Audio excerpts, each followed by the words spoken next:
Nisa Bula Vinaka. Kaise hai and hello. हम लोग हैं एशा और कशिल and we are the Bad Fiji Gyals. इसके मतलब है कि हमों के डर नहीं लगे कि कोई हमों के खराब बोले और जौन चीज हमों के मांगे पीछे रख के हमों तोड़ देगा. And most importantly, हमों मंगता ऑनर करे हम लोग के गिरमितिया ancestors zone resist करीसरा colonial times पे. आज हम लोग एक दूसरा एपिसोड करेगा for Fiji Baat. और एक एपिसोड बहुत स्पेशल है और हम मंगता थैंक यू करे to all of our guests.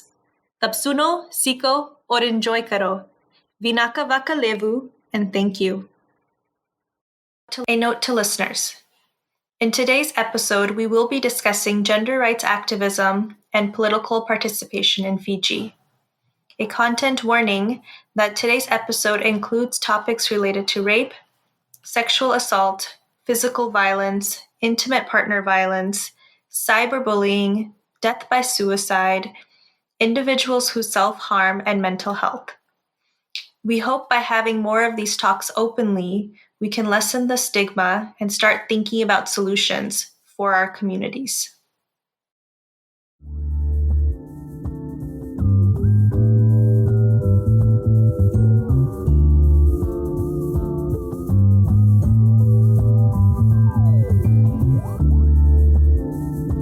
Hola everyone, this is Isha.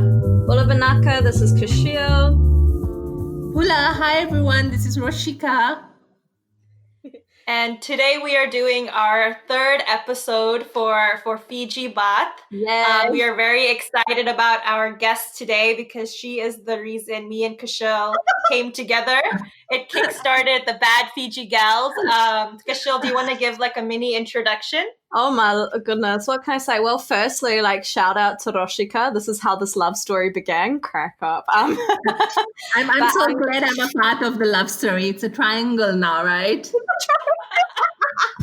No, it truly is. It truly is. But Roshika Deo is a gender rights activist who lives in Suva, Fiji. She has done a lot of work with NGOs and constitutional review, including policy review as well. But also, Roshika, will let you introduce yourself properly as well. Yeah, thanks, Kushil. Thanks, Isha. I just want to say I am so absolutely happy that you two have come together and this project is happening. It's like a dream come true for me, but you both are making it come true for me. So it's just totally amazing. So I live in Suva, and I am from Narere, from Nasinu. I have been working within the human rights, gender, and law reform sector for over 12 years now. I am very passionate about including women and her stories. And women's voices and participation in national and other public and community spaces. So a lot of my work is also centric around that. And it's lovely to be on the podcast today. Aww. No, so it's kind of emotional, all of this coming together. Just for our listeners, like Roshika has been one of our biggest support systems coming out of Fiji.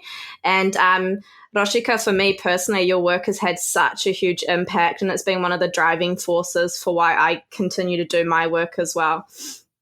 So Vinaka for being here today. Dhanbad. So I will ask you our next question. Do you kind of want to talk about how you first got involved in gender rights activism? Yes, I think it probably started when I got involved in Roadtrack, which is a community-based professional development social group for young people. It's part of Rotary International. So when I got involved in Roadtrack, I was working on a lot of projects. I was really active, really hyped up.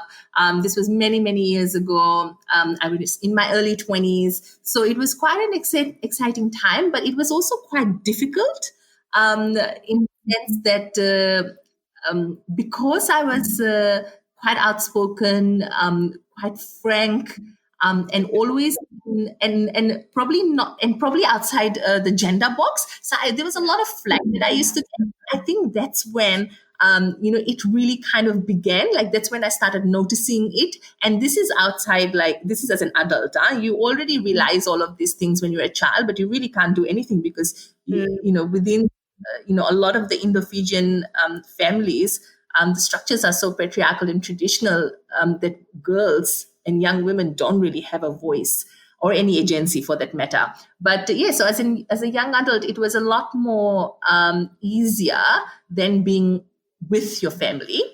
So yeah, no, so that's how I became involved. And then I came across the Fiji Women's Rights Movement Emerging Leaders Forum Leadership Program.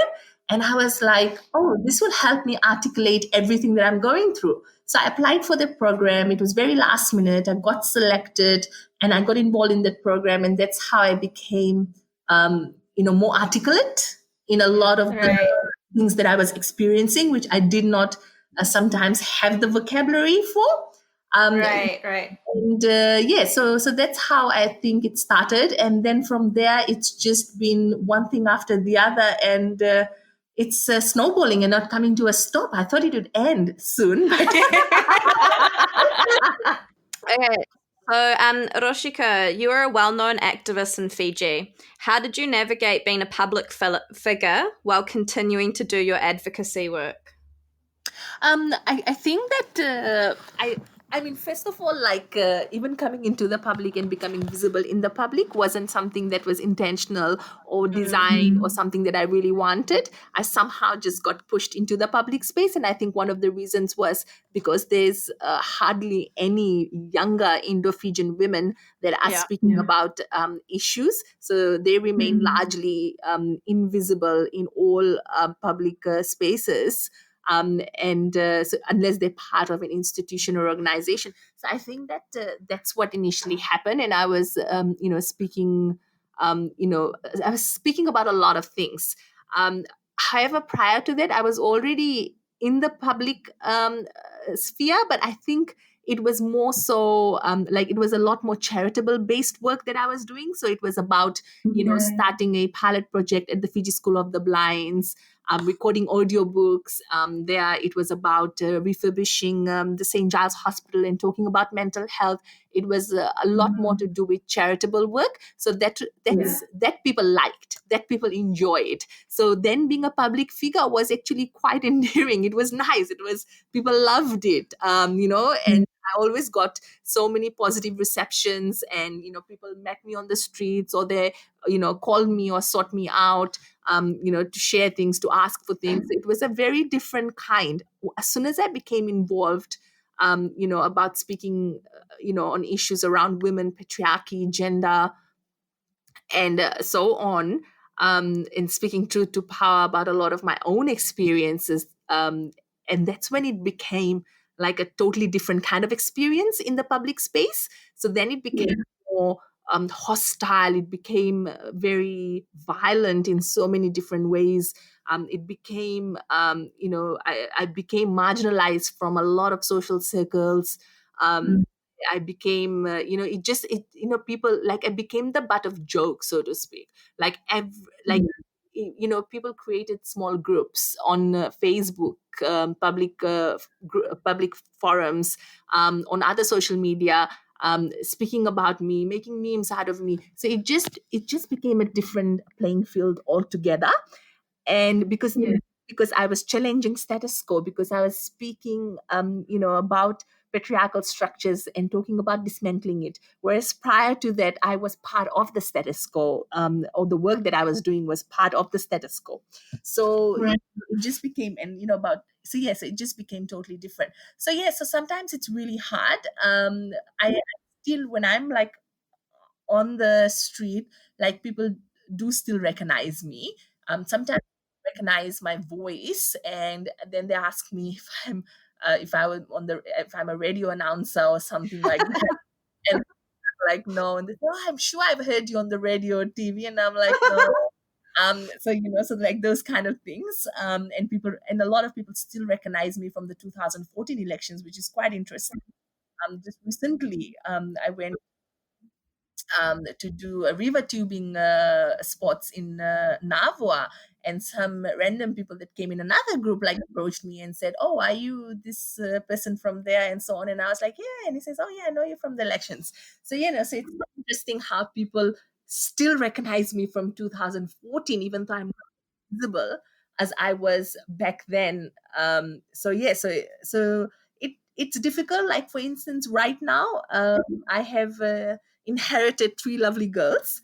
Um, uh, that I'm looking after. So I make a conscious effort not to put any photos of them with me on social media and so forth.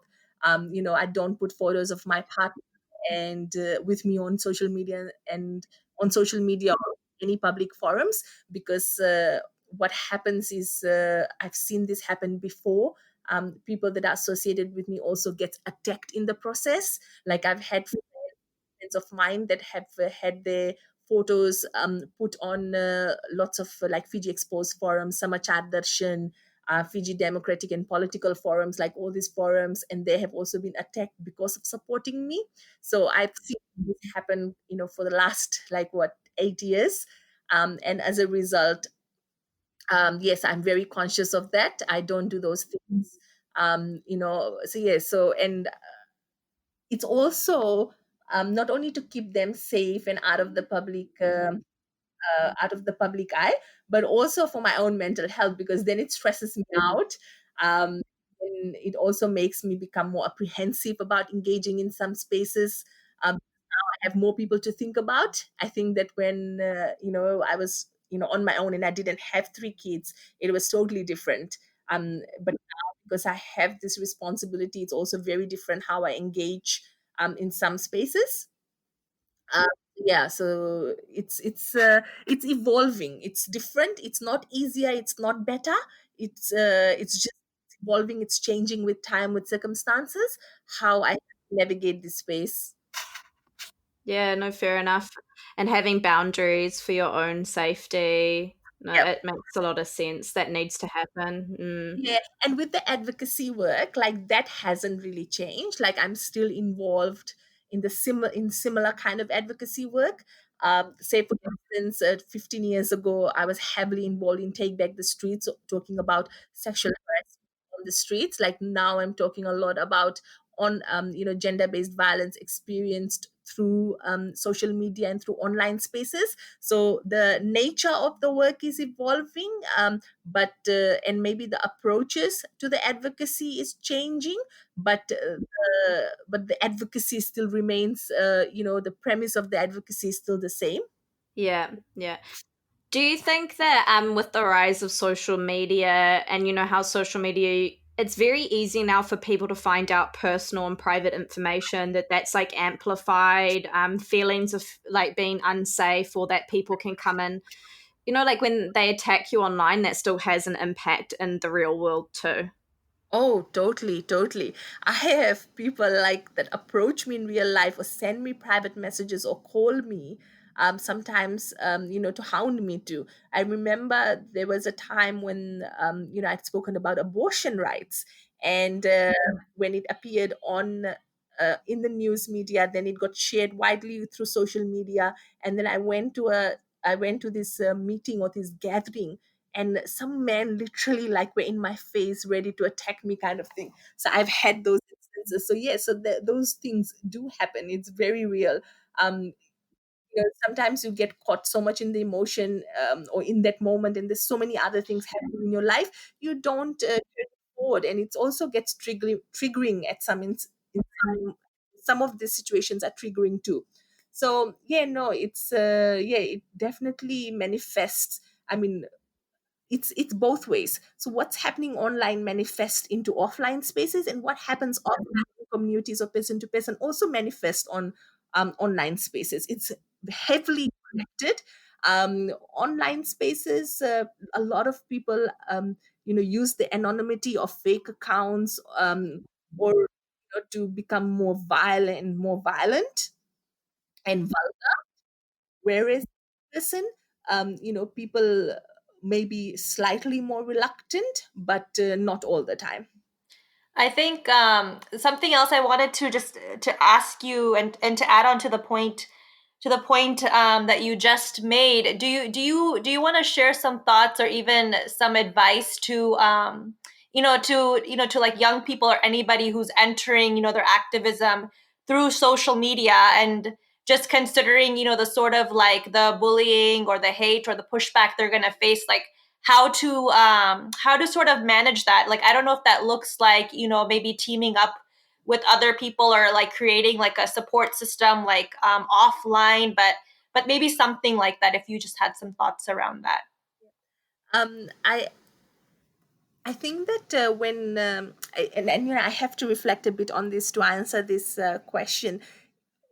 We were probably I was part of the Emerging Leaders Forum alumni then I graduated from the program, and we're probably the first group when we were part of the secretariat to start an online advocacy. At that point in time, no one was doing online advocacy. It was not a thing in Fiji. I think probably other parts of the world, but not in Fiji at that time. So we started Take Back the Streets. That was the first advocacy that we started online, and in fact, it could have been probably the first gender-based advocacy in Fiji. And we started that advocacy. There was a lot of hostility, especially from men. Mm. Right. Well, mainly from men, not especially. No, so at that point in time, this was I don't know, this was 2008 9 perhaps that this happened, or 2009 10 perhaps it happened. And since then I've been involved in many many different kinds of online advocacy with different intensities and at different levels. One thing I've noticed in my experience for so many years is that over time, women, especially younger women, more so Indo-Fijian women and Indo-Fijian younger women, are withdrawing from public spaces on Yeah. social media that discuss, are there to discuss issues, or that are advocacy-based groups. You're more likely to see them involved in advocacy, perhaps around climate change, and you will barely find Indo-Fijian women, actively and visibly and consistently involved in gender-based advocacy online. And the reason Right. being so, that the cultural pressure Yeah. and the expectations of how Indo-Fijian women should behave and look like and be is very different from how people perceive Itoke women and women of other ethnicities to be. So because expectation is for Indo-Fijian women still to be,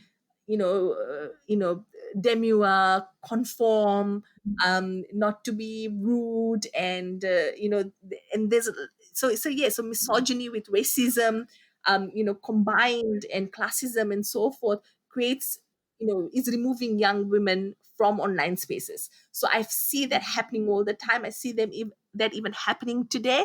I will have women sending me messages if I'm actively engaged in a space, and sometimes they'll ask me to, post comments on their behalf and things like that. Mm, They don't find it safe to engage in, Yeah. and yeah. they go offline, or they may just refuse at all to comment. And I think that this is a reality that has to be recognized, and we need to address this, because this also happens in a lot of offline spaces with Indo-Fijian women especially. um, if we don't address this, then we are not really, I think that it's not very sincere or genuine for us to then say how you can manage, because really the environment is not at all enabling and supportive. Structures are there for us to be able to manage. Having said all of that, I still think that, young women should be visible. They should engage. They should remain on social media, more so because they're lesser gatekeepers on social media than are in communities, Yeah. especially for young women. Um, when we're in communities, there's a lot more gatekeepers than we have, right? Starting from our family, moving into our religious space, our communities, our workplace, our schools, and so forth. Whereas on social media, there's no gatekeepers, so to speak, like, or the less gatekeepers. So it's much more Right. negotiate that space and become active and engaged and involved. And I urge women, especially young women, to realize that it's a lot more easier online than it's offline because of the lack of presence of gatekeepers on social media. But and so that's one thing. Second, troll busters. We started this like several years ago. Class of the Forecasters. Similar to what you said, Isha, like about having a group of women or group of people. Sometimes we have allies, male allies in our group. So Right. what happens when we see someone's trolling us, someone's being violent and abusive online, then we alert everyone, oh, this is what's happening, and then we all go out on that forum, on that thread, and we support each other with that. So most of the time, what happens, that person retracts, or that person then resorts to really cheap rhetoric, which then makes no sense, and it becomes all nonsensical, so no one really cares then. um, but Yeah. that we saw a huge difference when several women and men come and rebut and start resisting trolls. They run, they escape, they leave, they react, and that works. And that's why that solidarity network is so important. So we call ourselves the troll busters. Let's I crack like up. that. So yeah, so that has worked for us in the past, and it works well. We've also then we've had a lot of venting sessions. We move the event for hours and hours, so we get it out of our system as much as we can, even though for days sometimes it still lingers. um but these are some of the ways, and I'm sure other people may have other ways that they try to they try and come together to create enabling spaces for ourselves, for young women, for young people online. But I must say that if you are a younger man, it is not as hard as it is for a younger woman. All one has to do is go on a forum and read the comments that are there, the kind of comments that men put, the kind of comments that women put. How many women put comments that challenge a view, that put an opposing view? Right. How many of them are younger women? And any Right. post you go to, and the difference is clear. Right. No, I agree with this. I wanted to ask. I have one question, but then after that, Kashil, maybe you can go more into like the historical silencing of Girmitya women.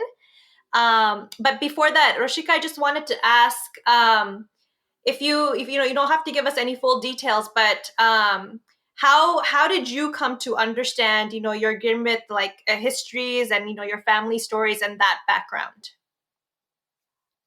Um, when growing up, Girmit history are not talked about in a lot of Indo-Fijian families. Um, we don't talk about it for many reasons. One, because we practice the culture. We always try to be visible with that. But in terms of understanding our ancestors' history in Fiji, no one really seems to care about it. People seem a little bit ashamed. People seem not to know. People seem ignorant. Mainly it was people were a lot ignorant, and then you see people being ashamed and so on. So a lot of the time when it comes to talking about our history, it's all about references to India. There's nothing really about references to our history, which started in Fiji, our ancestors' history, which began here. Many of Yeah. us. So I didn't. None of us did in my family and extended family and other friends that I meet and talk to. None of us did in our social circles and in our community circles. Until I became an adult, like until I was in my 30s. Then only, I started reading, I started, listening, seeing excerpts here and there. And I would say that I only got so deeply involved after I went to the UK. Of course, I met there, and then I started looking a lot at um, colonization. I started unpacking race a lot more. I met a lot of black theory lecturers, and got involved in a bit of black advocacy, and stuff like that. So that's when it really pushed me to question my own ancestors' history, and that's Yeah. where for me my interest developed, and that's where and that's how I started. So this was only like recently, 2017 maybe. Right. I had like many years of catching up to do, which I haven't. And of course, Oh.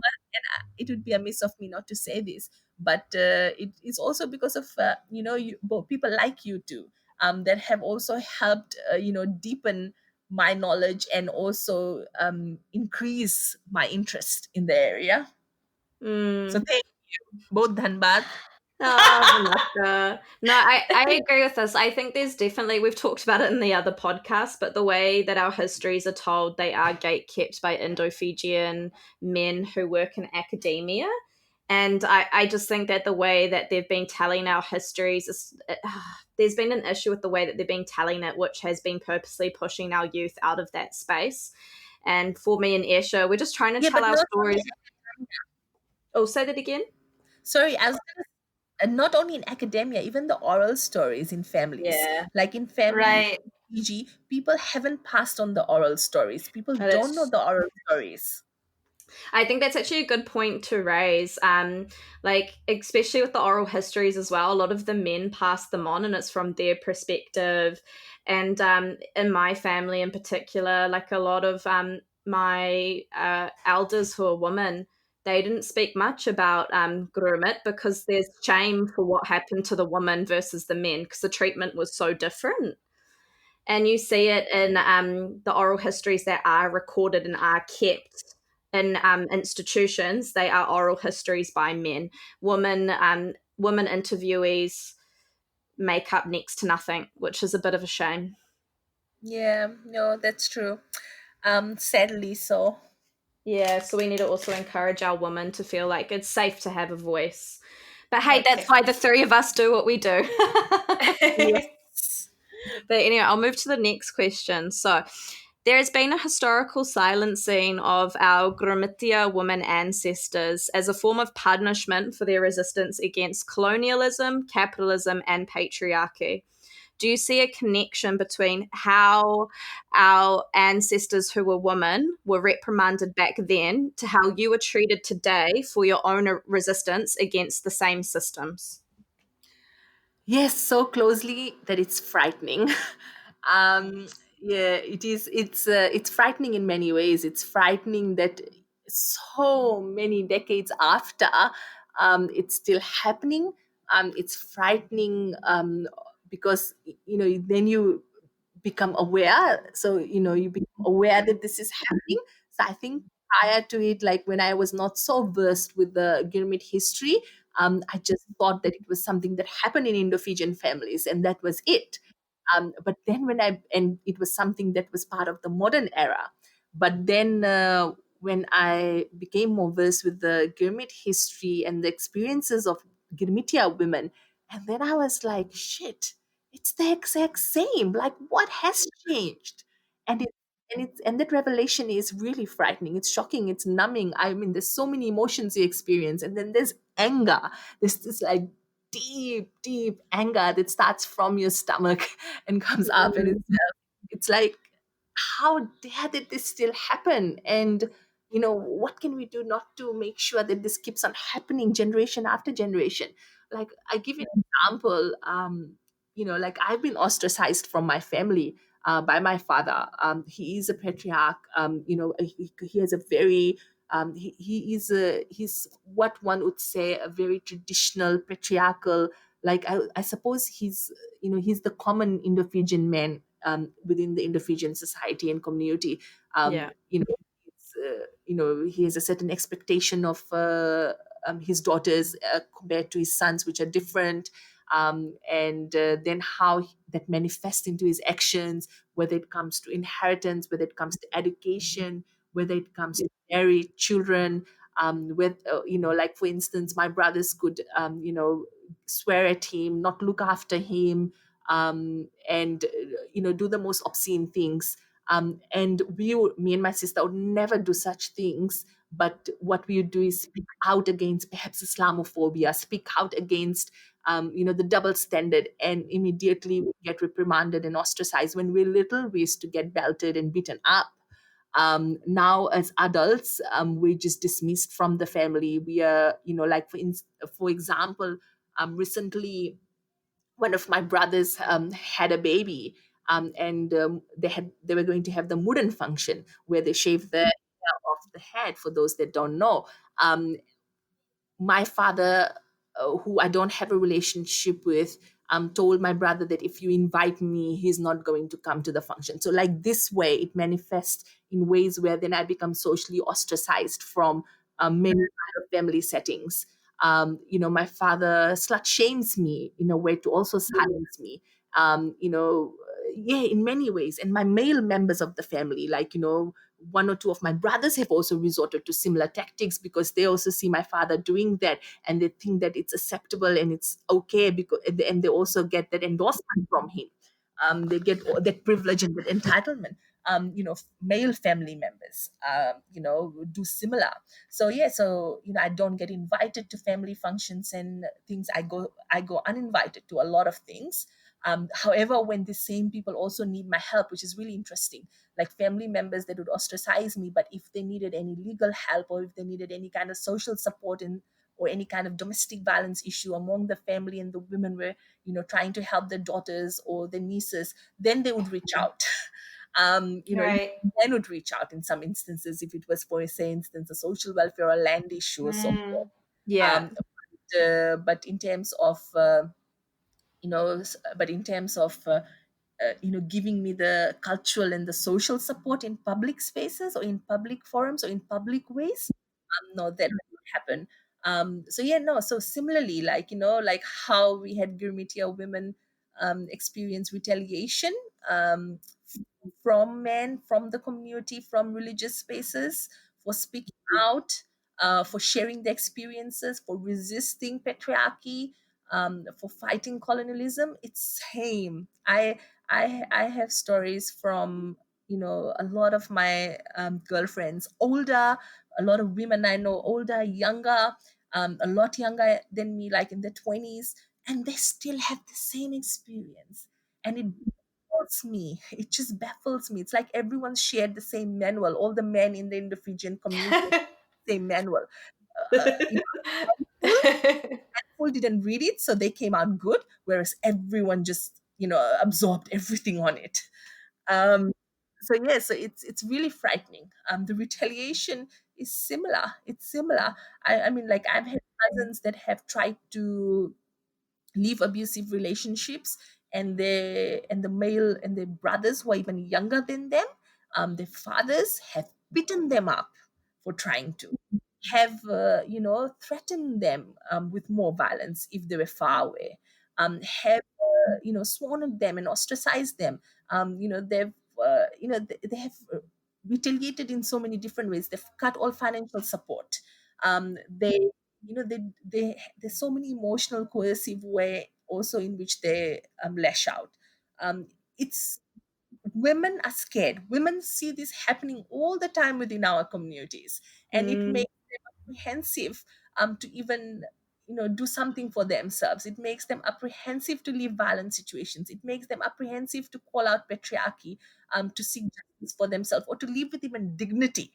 It's horrible, the way that we seem to have entrenched the patriarchal retaliation generation after generation in our yeah. cultures.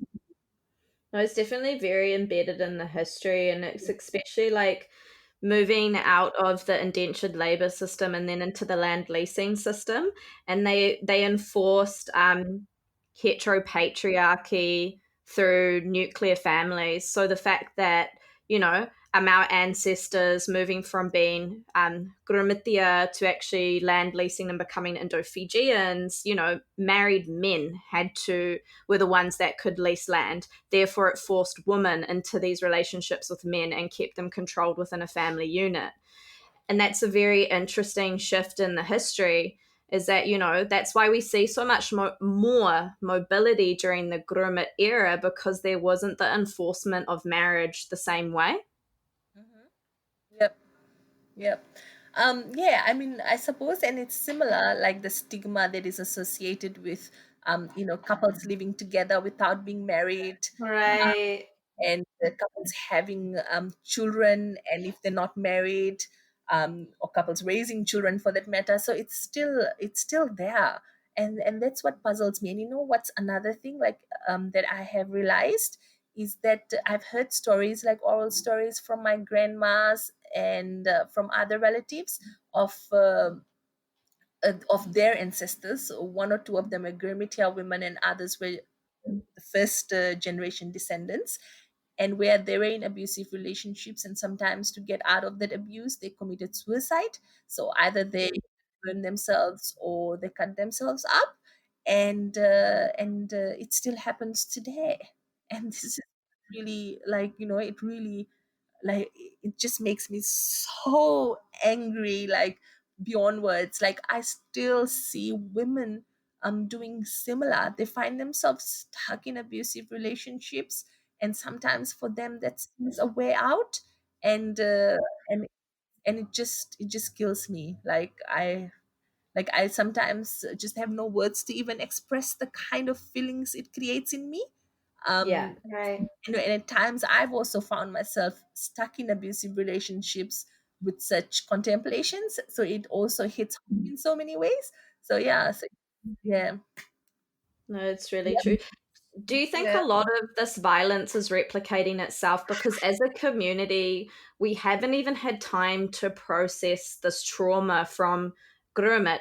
And to be honest, the patriarchal violence that's happening, it goes far beyond Fiji. This was the same forms of violence that our ancestors were experiencing in the subcontinent too. But I feel like there needs to be time and space created where we can actually address this trauma properly and start finding ways to work through it. But we keep, I don't have a better term for it, but sweeping that underneath the rug. There's a lot of silencing in our community and policing at the Yeah. same time. Yeah, and this is why I liked Ash's work on intergenerational trauma. And I think this is probably the first time that it has been looked or spoken about within the Indo-Fijian communities. I know it has been spoken about in other colonized communities and so forth, but in the Indo-Fijian communities, that was the first time, like, ever there was some kind of discourse on it. I totally agree. Like, after, Isha spoke about her thesis when we met in London and stuff, I also got interested a bit, and I started, like, reading some stuff, and then I had Isha's presentation and things. And yes, like, definitely we need to address this trauma.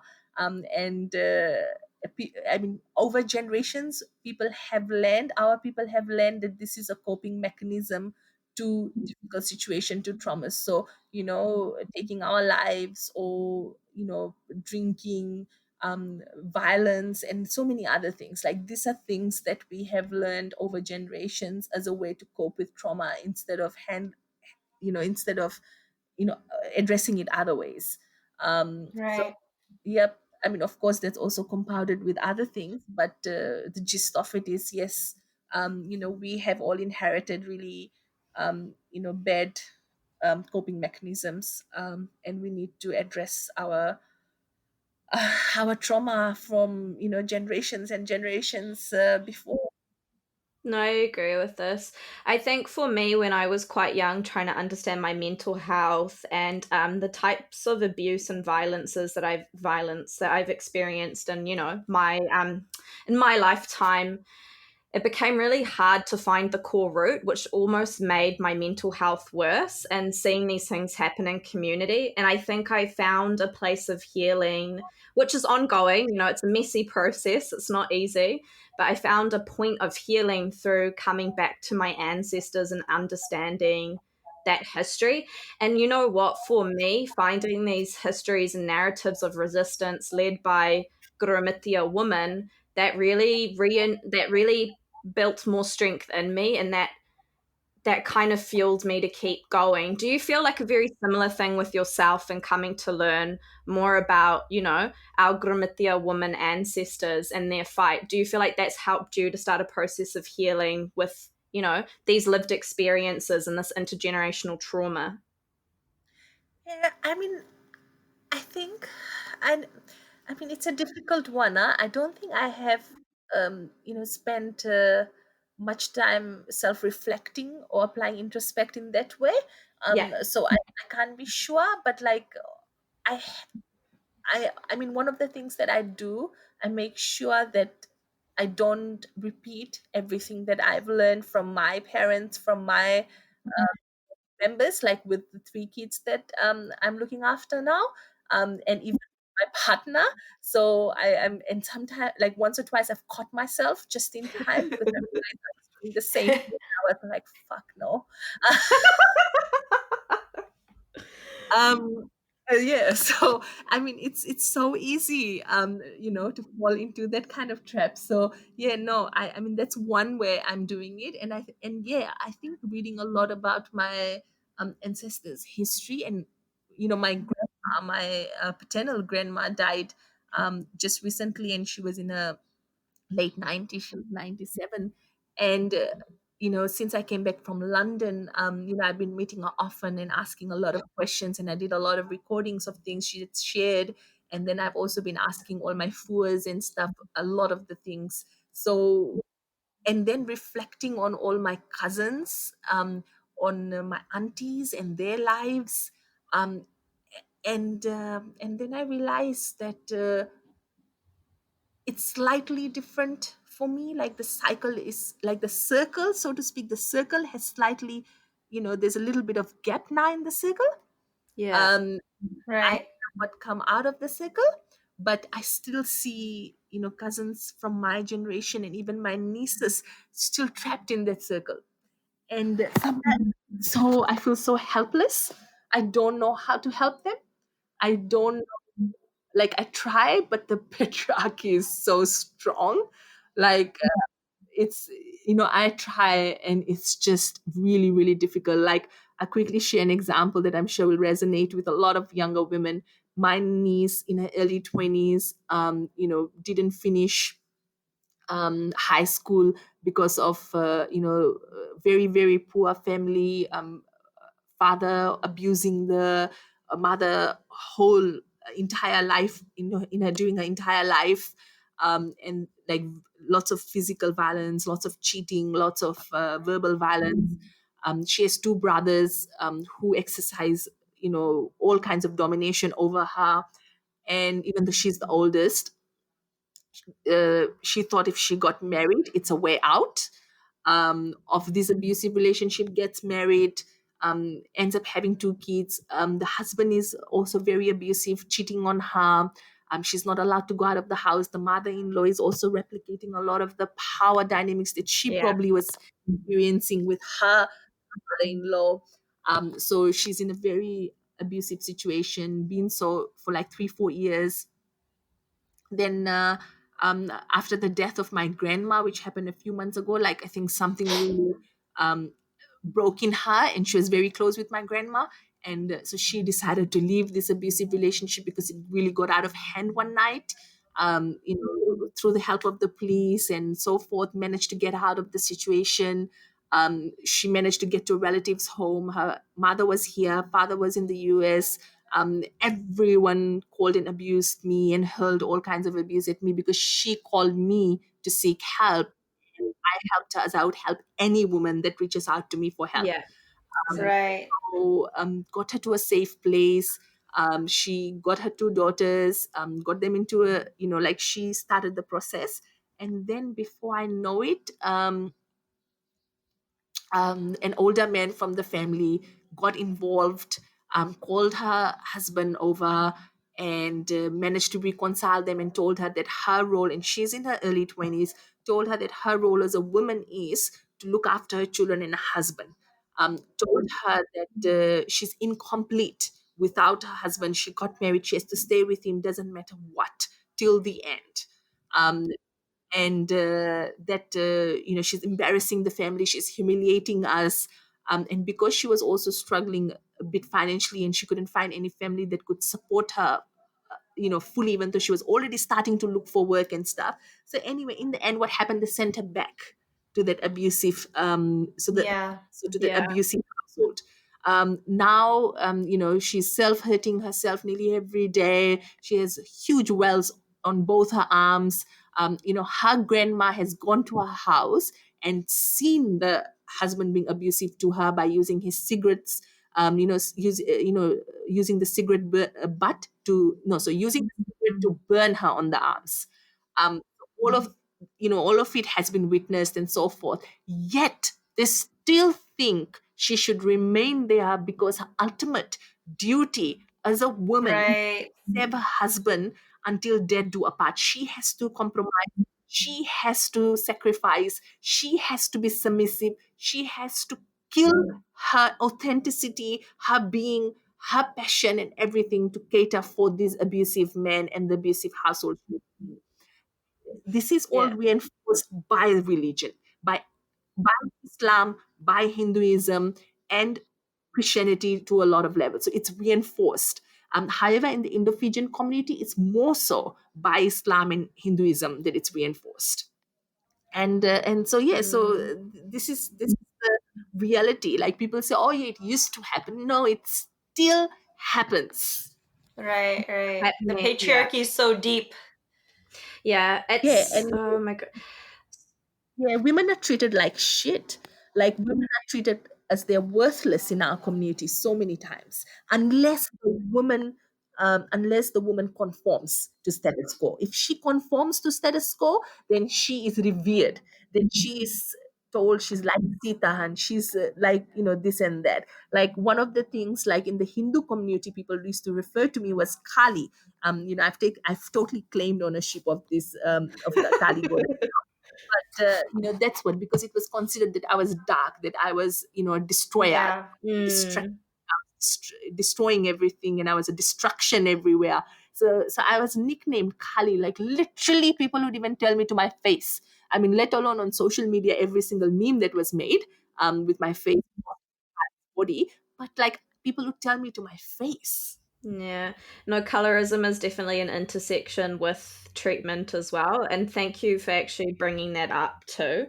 Um, but I think the interesting thing about using Sita as, like, what would you call it? Like the benchmark of all womanhood in the community. Yeah, yeah. Yeah, that's Like the good woman, a the good one you should woman. aspire to. Exactly. That's definitely like what's interesting is that, through the research me and Esha have been doing, they were using that. What do you, sorry, I've lost some words here, but they sent through religious missionaries. Like we just look at, white Christian missionaries, but in our history, we have still not addressed the upper caste Indians that came to Fiji to clean our women up. And it was very targeted towards Indo-Fijian women because they were resisting. And it wasn't just like, oh, I'm going to sign petitions, I'm going to try and do it through the white Western system. They were physically embodying resistance. They were fighting.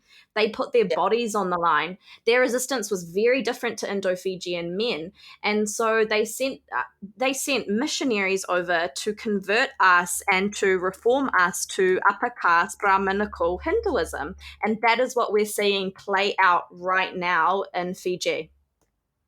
Yep, and today we also see a lot of a similar thing happening with Islam. So you have a lot of a lot of Islamist scholars and mullahs that are coming from India and Pakistan to Fiji, and they're inoculating this really orthodox, this really oppressive forms of Islam that is detrimental to Islam, women in Islam. Right. Okay. So for our next question, so Roshika, as someone who has stood in the 2014 Fiji general elections and has been a part of policy review, can you just talk a bit more about who has impacted your personal journey and process in these spaces? I think it's all the girls and women that I've encountered in my life. It's all the girls and women that have reached out to me. It's all the girls and women that I've made friends with. I think they have made the biggest difference because it's their experiences, it's their realities that I have, that they've shared with me, that I have been able to use in pushing for a lot of the reform. And that has also somewhat empowered me to be able to also use my own experiences in a more open way. So yeah, no, it's definitely all the people that I've met along the way. I don't think there's ever been like just one person or one thing, so Right. to speak. It's been a journey, and it's been many different people at many different times. um I mean, I think what is happening is like even till today, at least on average, every week I'll have two, people reach out to me. So mostly they are women or members of the queer community, for issues around domestic violence or some kind of family situation or discrimination or a land issue and so forth, or a property issue. So that keeps on revealing to me how much social inequality there is present within the community, within our society, within our country. And that keeps on giving me the impetus to continue. It keeps on giving me the motivation that there's still so much to be done, even though we've made a lot of progress on some of the laws and so forth, but it hasn't really manifested into making it hasn't really made a difference or made an impact on the everyday lives of people. um, Mm. and then a lot of people can't even access a lot of these laws because of the gatekeepers, because of the because of the prejudice and the bigotry of the people that are meant to implement these laws, or to apply these laws. So yeah, so it's just the people, it's just the girls and women along the way, who have made a huge difference, and who keep on pushing me and providing me with the motivation. And I mean, in terms of my growth, um, I mean, um, I I mean, this is a hard one in the sense that I'm still Right, growing. right. No, answer Yeah. however you want. There's no perfect answer. Yeah. Yeah, so yeah, no, yeah, it's still like, I still feel like there's so much more to learn, so much more to hear, so much more to do, so much more to share, so much more that needs to be done, but it needs to be done with much more agency. We're really, really lacking agency that is needed, and that we need to make happen. Right. And so just following up with that, do you want to talk about like what do you think collective and community work means to you in these spaces when you're moving through these spaces? um I think, like in collect, like like what I just described to you, all the people that have made an impact on their journey. I think that's collective work. That's the solidarity. So I think solidarity underpins collective work. And with solidarity, like if you have solidarity, it comes with a level of trust and responsibility, and that's how work can be collective. And for me, sometimes I feel like the only way, like not only, like one of the big way, like one of the reasons, one of the major reasons why I'm still um doing what I do, even though it is tiring, it's triggering, it's painful, at so many levels. It takes away from my income, it takes away from my career, it takes away from my family, it takes so many things away from me. Um, but I feel like I have a sense of responsibility, and the sense of responsibility for me is so acute and strong, and I think that what keeps me kind of grounded in this space still, like it keeps me firm in space where I'm not really able to leave it even if I want to, and I feel I haven't really delivered on my responsibilities yet. There's so much more, and people are still relying on me to some extent. So yeah, so that's yeah, so for me that's collective, like that's that sense of responsibility, that sense of commitment, that sense of trust. It's the solidarity, it's the relationships I've formed over the years, and that and I work within that collective. Like I'm not one person, like I work collective. Like I'll give you an example. Just recently someone reached out to me and said there was a situation in Lambasa where a teenage girl got raped by her, was raped and sexually assaulted by her stepdad, and nearly 2 months ago the report was filed, nothing was done. So no, I didn't know these people. Like the person that reached out, I know him, but I don't get along with him, but like he had given me that information and I felt it was my responsibility to act on it. So I reached out to the family, like who I did not know at all. And I reached out to them and I told them, like I can help and who had given me the contact and if I can help. And then I did, like I spoke to the divisional police commander and immediately action was taken and so forth. And that for me is a sense of community.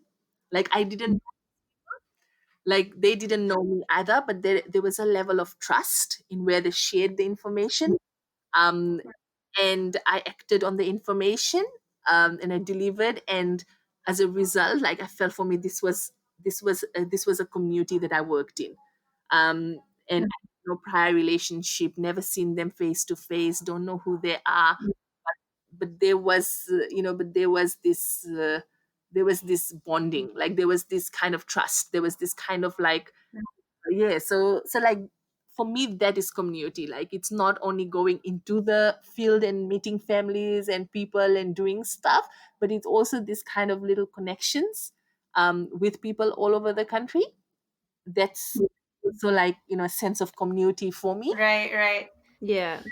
I think what I want to add is like as you were sharing that, Roshika, it just reminds me like every time I've been on Facebook, I'll see you post something when you're like, oh, I'm looking for like somebody who lives here, who might like need work, or like is someone based here, like like something has happened to like a family or to a person, if I can get somebody to help me. So no, definitely, I can see that you play a huge role in trying to connect people and like just coordinating people just to like get them the right resources that they need in that moment.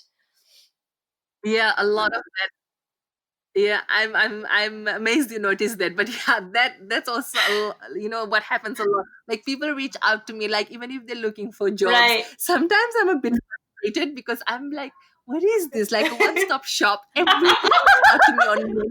No, you And it's women and girls of all ethnicities, right. and it's also like a lot of queer men. And I'll be like, wow. So sometimes it gets a bit overwhelming because it takes away from my paperwork. Yeah. So, why do you think our young ones at the moment they're not engaging with indenture as a history? Because that interest is not there, that understanding is not there for us, like for a lot of like even from my generation and even younger, and my parents generation too, people were just trying to survive. They were already struggling with trying to find, like trying to belong in Fiji.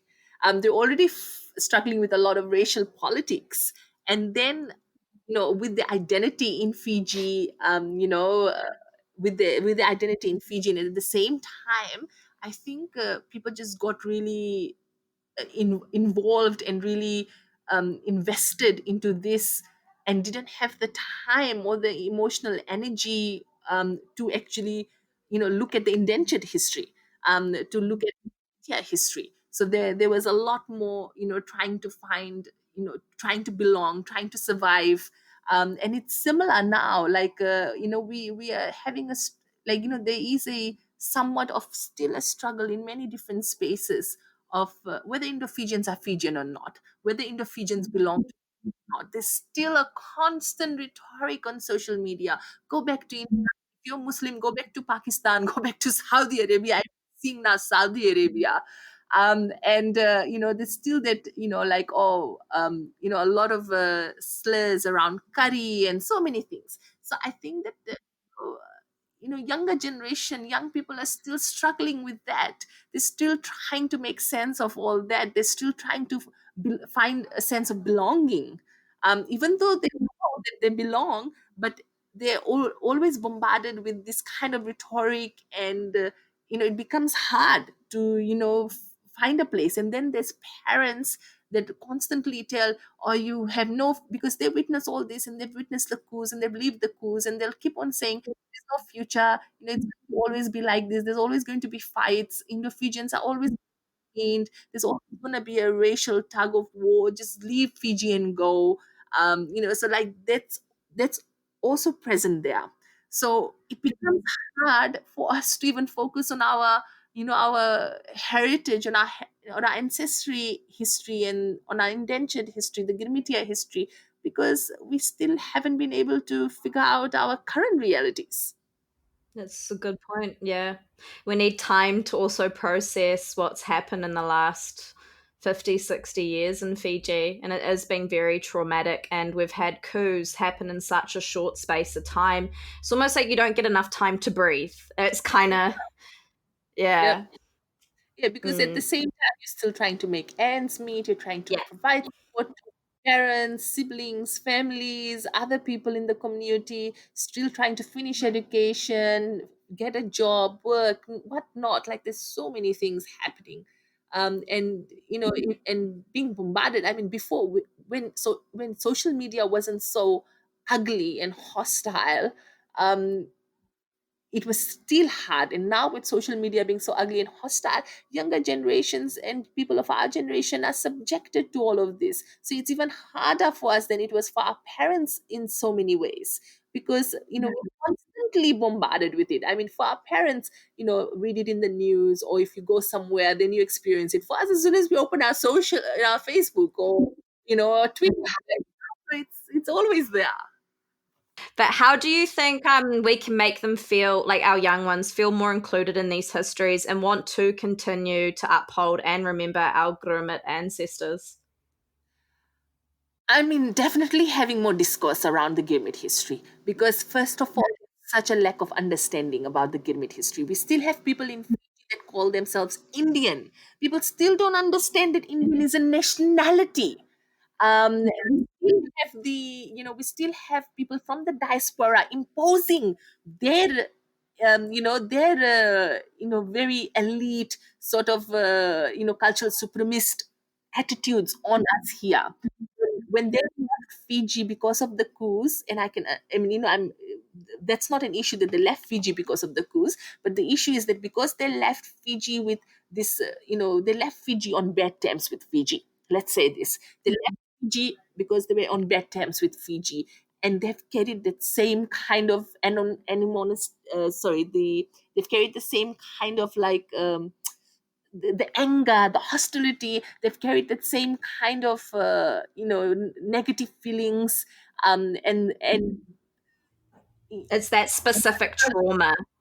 yeah. So trauma in the cultural space that was present then, right? The cultural and the social space that was present then. So for instance, 1987 coup, perhaps like that's when a lot of people left. Was for instance, you didn't see the Fijians wearing the kalavata. You didn't see Dokes wearing saris and salwar kameez as much as they do now within Diwali and Eid. You don't Yeah.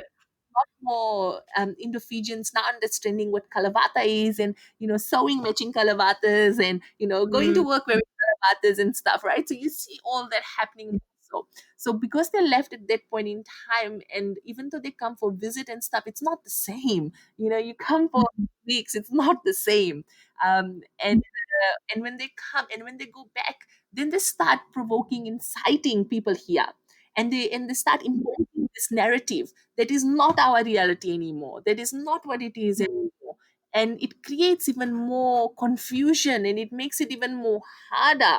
So why would people want to, like, it just distracts people from engaging in that history. So I think to hop off of about like why some of our young ones are not engaging with the with with our with like our indenture histories. You talked about that. So do you want to explain maybe how you are working around that now, and that could be speaking about any specific projects you're working on, if you want to share with us. Yes. So one of the things that I realized after the whole Fiji Baat debacle happened, and when I went on TV and on air to speak about it, and how I got attacked left, right, and center on social media, I realized that a lot of people, as I have mentioned already, were very ignorant about our history and her stories. And it was not because they were intentionally being ignorant, many of them. It's just because that's what they knew, and that's what has been passed on to them. So I came up with this concept, and I was like, this is what we need to do. I need to, it may be difficult to work with adults, but with children, so that our newer generation can learn our Girmit history for what it is. and in a more holistic way.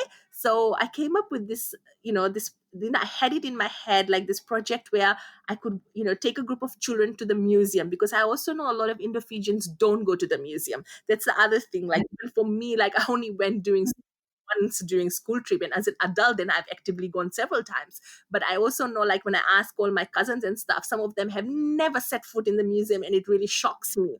And so that's one. So then I was thinking that about the museum, and I thought, where would be a good space? How can I initiate this discussion? Where can I organize an expedition with children, Indo-Fijian children? So then I thought, okay, I'll do like a museum thing. So I got two other Indo-Fijian young girls who are in the early 20s involved in the project, because then when I burn out and I'm very, very old, I'm just going to leave. And um, so yeah, so anyways, I got them involved, and also for the, I want it to be like intergenerational in many ways, right? So I got them involved in the concept. We did it. We went to the Fiji Museum. We met them. We spoke to the team. We spoke to the director and stuff. And we have their buy-in and support. And then COVID happened, and that's why it didn't happen. But our project is called the Girmit Kissa. So called the Girmit Kissa, which means story. So Girmit story. So the objective is to take a group of children, and all under 18, with parental consent, and some of the parents would accompany them. From past experience, we've seen that happens, and parents would accompany them, which would be even more amazing. Take them to the museum, and we walked with the museum, and the museum is really supportive of this community initiative, because they have also said that a lot of Indo-Fijian communities don't come to the museum. They said they barely see. They want to encourage more children and more communities, whether Indo-Fijian or whoever, to visit the museum. So then take them to the museum, show them everything, go on a tour, get the museum staff to also like share information and so forth. Then they will allow us the use of the veranda, and then have little like drawing and artistic kind of activities for the kids, where they can draw what they saw, they like the best, what they remembered the most, and so forth. And then also, whilst this expedition is happening in the museum, talk to them like about the Girmit history, like intertwine it in all the other artifacts and everything else that they see, and then have little presentations and little pamphlets. And I think I'd mentioned to you too that I would, I think at one stage I'd mentioned, like, when it was only in the inception stage, like I hadn't really thought it through. And and I think Kushil, maybe you had said you developed some material for me. So like do this like really cool materials to give to the kids to take home. So yeah, so that's, and we're planning to do the first pilot in April, and then, well, that didn't happen. But yeah, so that was one project that I really want to do in terms of encouraging young Indo-Fijian women to co-lead, and also share the information and their perspectives, but also like the children, the Indo-Fijian children. When we were discussing this, like we realized that like among the three of us, then we realized that there would come a time where maybe once the interest becomes, when we get more exposure and so forth, maybe children from other communities would be interested too, and we would want to engage them. But initially we thought Indo-Fijian children. Why so? Because it was also a way for us to only speak in Fiji Baat. Like we wouldn't speak English, we will communicate to them in Fiji Baat. So everything we'll share about our ancestors, about the history, and do activities would be in Fiji Baat. Encourage them to read the words and to speak it and to say it. So with COVID happening, Roshika, when do you think you will be able to start the project with the museum now? So after most of the restrictions were lifted, I thought we would start. I got in touch with the museum, and I realized it was closed now. So they're putting in new installments and so forth. So it's closed to the public now. So now it's open then, and I've asked them, and they said they're not sure when. So maybe in a month. They've kind of roughly indicated. So we'll see. But one last question. So, do you have any advice for our young Indo-Fijian women who want to enter and access activist spaces in Fiji? Do it. There's never a right time, there's never a right age, there's never a right moment. If you feel it, do it with all your authenticity. Be authentic to yourself, be loud, as loud as you can, because otherwise our voices won't be heard and will be shut down. Gather as many other women, to, make your army, or support, but do it. One of the things I always hear women say, oh, it's, I'm not the right age, it's not the right time, and so forth. But because we've been told this, we've been socialized to believe this, that you have to be older, that you have to, be married, have children, and then go into these spaces, that you that you just have to conform to all these gender expectations, and then be able to live your life the way you want to, and advocate on issues the way you want to. But all I got to do is just do it. Right now, right at this moment, it is the right time. And reach out to people. Like, if you want to do something, reach out and be open. Be open to learning, be open to making mistakes. We all make so many mistakes along the way. If we didn't, we wouldn't be here, and we wouldn't know most of the things that we know, and we wouldn't even have this support network. So be open to making mistakes, and if not sure, reach out and ask. But the ultimate thing is, do it. Because if you don't do it, you'll never know, you'll never learn, will never grow. It's only by doing, by acting, it helps us to grow and learn, and just be ourselves. Otherwise, just living the way that society dictates for us to live, but not the way that we want to be. That not the way we want to live, the not the way that we can be. We are never able to be all that we can be because of the way society is. Um, we need to be, we need to be loud and proud and authentic, and we need to be there, and we need to do it. That's it. I mean, yeah.